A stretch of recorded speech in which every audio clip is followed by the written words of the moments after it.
Bonjour, aujourd'hui on se retrouve dans une nouvelle vidéo qui va faire un petit peu écho à la vidéo de mercredi dernier, ma routine Back on Track.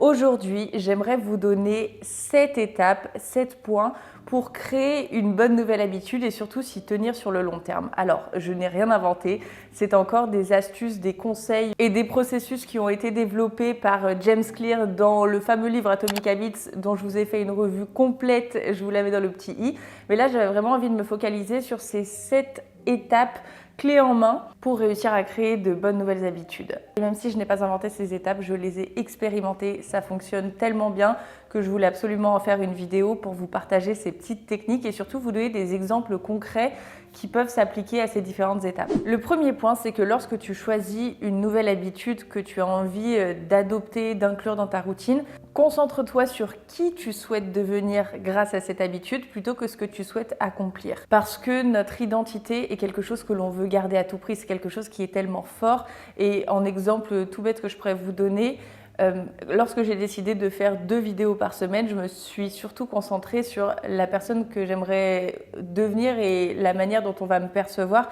c'est-à-dire une personne qui est rigoureuse, qui est ponctuelle, qui est constante. Et si je n'arrive pas à faire ces 2 vidéos par semaine, eh bien ça peut remettre en cause justement la manière dont les autres me perçoivent et ces qualités que j'aimerais m'attribuer. Donc c'est un petit peu fake it till you make it si vous ne l'avez pas déjà en vous, mais c'est pas grave, ça j'y crois à fond. Si tu veux devenir quelqu'un, pense que tu l'es, le pouvoir de l'intention est ultra puissant et je suis persuadée qu'on peut devenir exactement ce que l'on veut tant qu'on y croit déjà et ensuite que l'on met en place les actions pour y parvenir. Mais voilà, le premier point, c'est vraiment sur l'identité et ça peut s'appliquer vraiment à tout.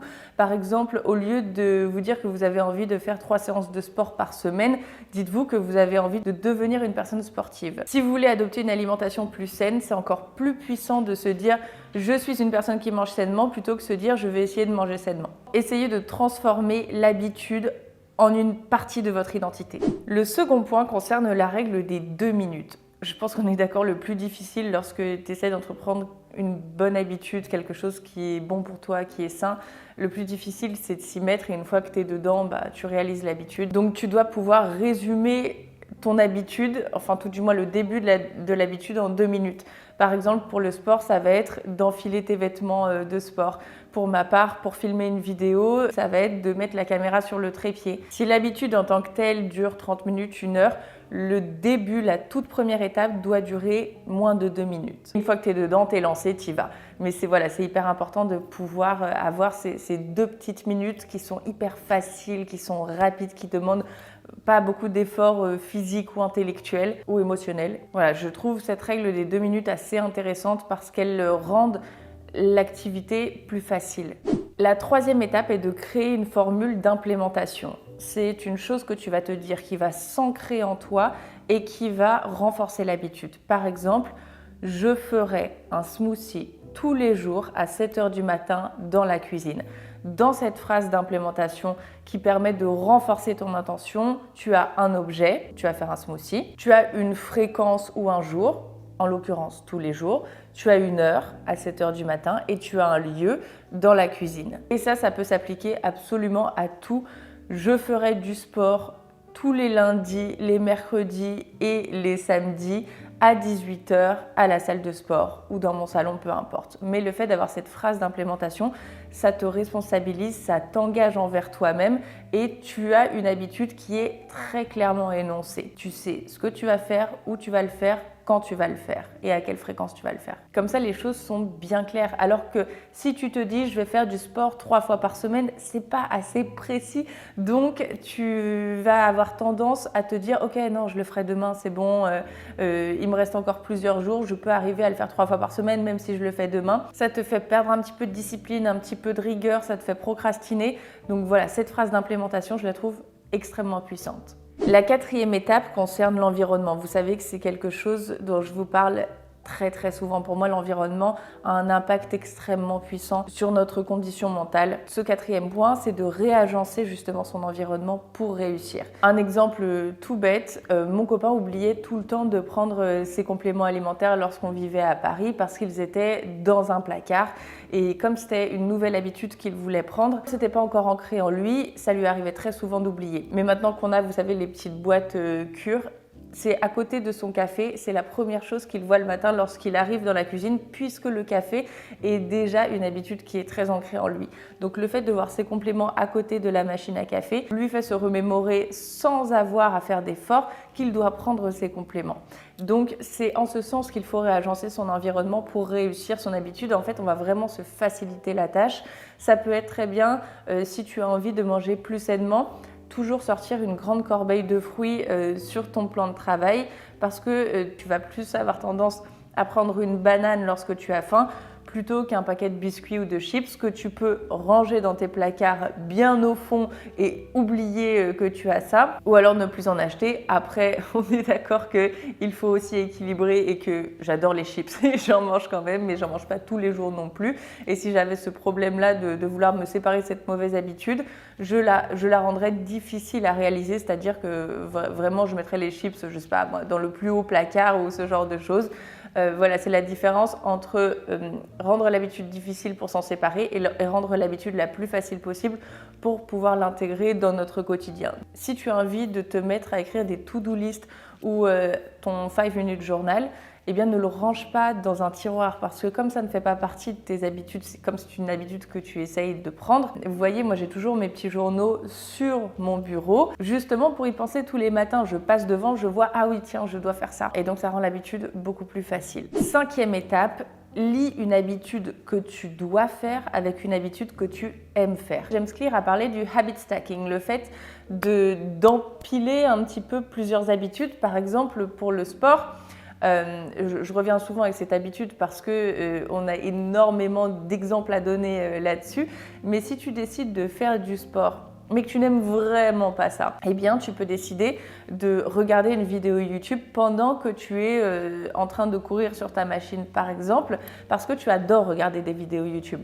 Donc tu lis à la fois une activité que tu dois faire avec une activité que tu aimes faire et donc ça rend l'activité que tu dois faire mais qui n'est pas ta passion beaucoup plus agréable puisque tu la maries avec quelque chose que tu aimes faire. 6e étape, accorde-toi une récompense en lien avec l'habitude. Le problème des bonnes habitudes, c'est qu'on trouve souvent leur récompense sur le long terme. Et ce n'est pas une satisfaction immédiate, à part peut-être les endorphines, la dopamine qui est sécrétée après la séance de sport, on se sent bien. Mais les résultats sur ta santé physique, sur ta santé mentale, sont plus visibles sur le long terme. Alors que lorsque tu prends une mauvaise habitude, par exemple manger des bonbons, fumer, boire de l'alcool, tu as une récompense immédiate, tu as des effets qui sont quasi immédiats et c'est pour ça que c'est si difficile de se détacher des mauvaises habitudes parce que ça nous apporte une satisfaction dans les minutes qui suivent la réalisation de cette mauvaise habitude. Donc oui, se tenir aux bonnes habitudes, c'est difficile et c'est pour ça que s'accorder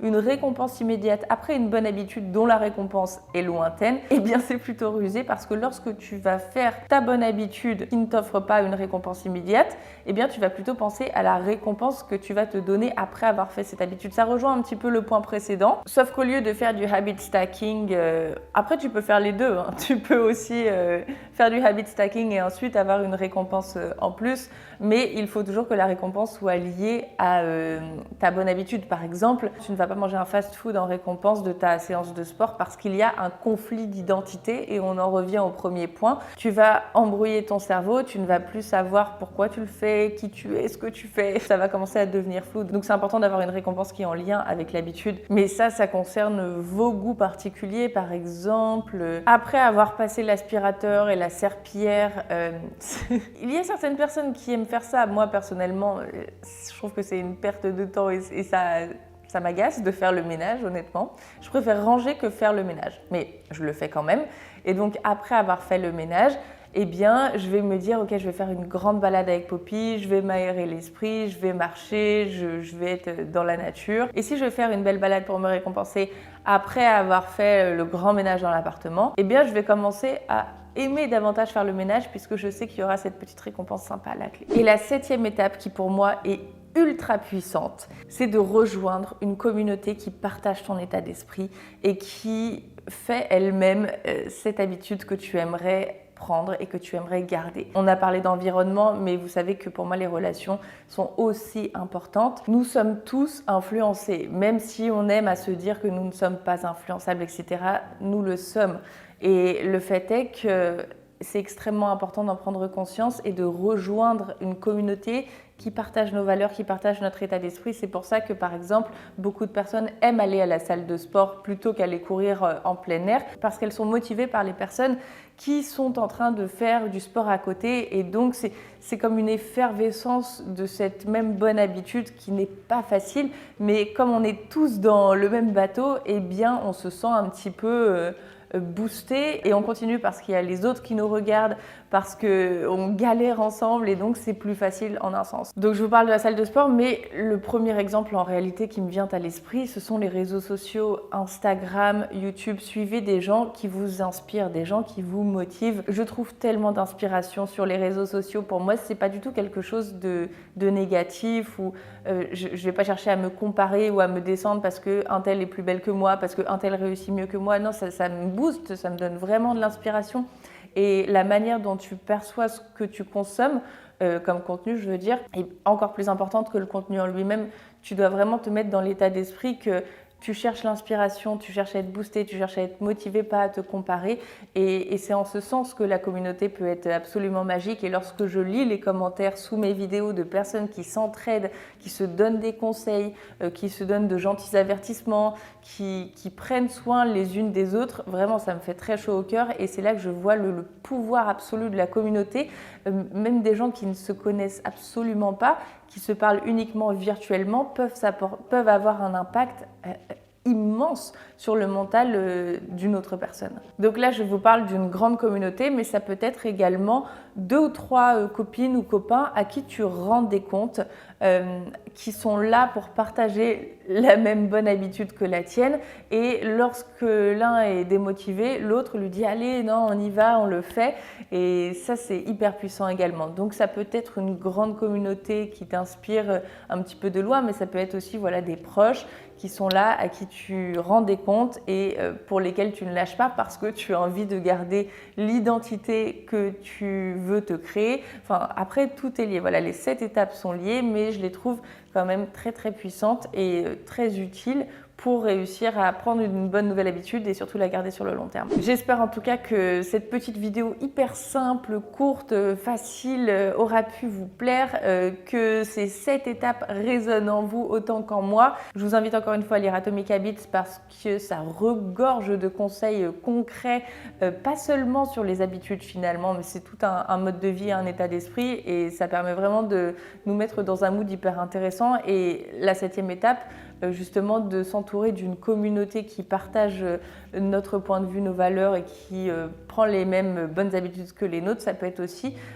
simplement de s'entourer de livres, de podcasts et de supports qui nous motivent et qui nous permettent de rester dans ce fameux flow. Dites-moi s'il y a des habitudes que vous avez réussi à apprendre en suivant les étapes de James Clear. Quelles sont les habitudes que vous aimeriez implanter dans vos vies, dans vos routines. Je vous embrasse très fort. On se rejoint tout de suite sur Instagram ou sinon dimanche prochain à 10h du matin pour une nouvelle vidéo sur YouTube. Prenez soin de vous et à très vite. Bye.